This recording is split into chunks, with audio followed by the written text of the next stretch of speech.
Okay, guys, we're going to go look through hip extension today. This is a hip month, so we're going to look at Mark's hip extension. Hip extension can be complicated by a couple things: overextending the lumbar spine, underactivating the pelvis, overextending the thoracic spine. So the first thing I do with my clients who come in, I go through kind of an SMA screen, but for simplicity's sake, we're just going to look at the lumbar spine and multi-segmental extension at the moment. So I'll get Mark standing up. Okay, you're going to see his bottom half. So Mark, what you're going to do is put your hands up in the air. Okay, your goal is put your feet together. And what you're trying to do is pretend you're going for a backwards dive. You're going to bend back behind you, reach back behind you. And what we're looking for is a uniform spinal curve. If there's any pain there, see, Mark can do it. He might have a little hinging here, but we don't really know whether that's coming from the lower back, the pelvis, or the hip. So we're going to break down and take a look. For hypothetical sake, it's the hip. Come back out. Any pain with that? No. Okay. Now we're going to move to the mat. So I'm going to get you lying face down. Arms going to be by your side. We're going to take a look at the left hip, just for the camera's sake. So what I'm going to ask Mark to do is, hey Mark, can you keep your left leg totally straight, and can you lift your foot, your knee, and your kind of top of your quad off the floor? Okay? So he can do that. Now we're going to put my hands on him and see what he's feeling. Sometimes when people do it, you'll notice that the low back initiates first prior to leg movement. I'm not really looking for that. We're going to see whether the glutes start to activate. That's more of a motor control thing. So lift on up for me, Mark.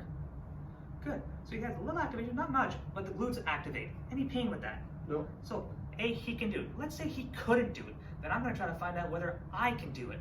If he can do it and I can do it, then maybe it's not a mobility issue. But if he can't do it and I can do it, it might be a motor control issue. So I'm going to lift up here. I'm going to bring it all the way up, and he gets it. What we're looking for, an active range, or an active range would be about 10 degrees. So if 0 is the horizontal to the floor, if I can bring this up about 10 degrees, that's a good range of motion for the left side of the hip. Once again, do it yourself there, Mark.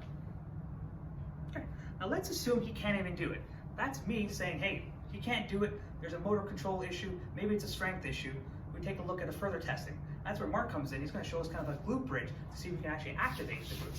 Okay, so perfect. So if you don't have any pain with this, and after you're done with Robin and you're ready to exercise and actually improve your hip extension, one of the best ways to do this is just to do a glute bridge. So in a glute bridge, what I'm going to do is I'm going to actually have his knees and feet together. I want to put his fingertips at his heels. By doing that, we make sure that he's pushing through with his glutes and not his hamstrings or his lower back. We get ourselves in the proper position before we do any exercise. So Robin, just bring your heels back farther, more. So try and touch your heels with your fingertips. So that's a good position. From here, I'm actually going to get him to extend his hips or lift his hips off the ground by squeezing his bum. So go ahead, Robin. So more. And now look, if you can see, from his shoulder to his knee, we have a very straight line here. This is the position I want to be in. Now, for muscular endurance, or when we're starting to build this extension, I would hold this for around 30 to 45 seconds. As he gets a little bit better with this, we can actually make it a little more dynamic and move through flexion and then extension. So I would get him to lower, touch the ground, and then drive back up.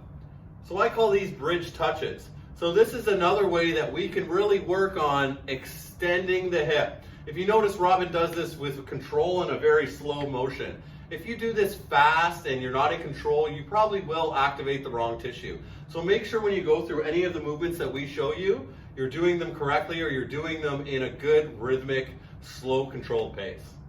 I hope you guys have enjoyed our hip extension. Tune in next week for hip flexion.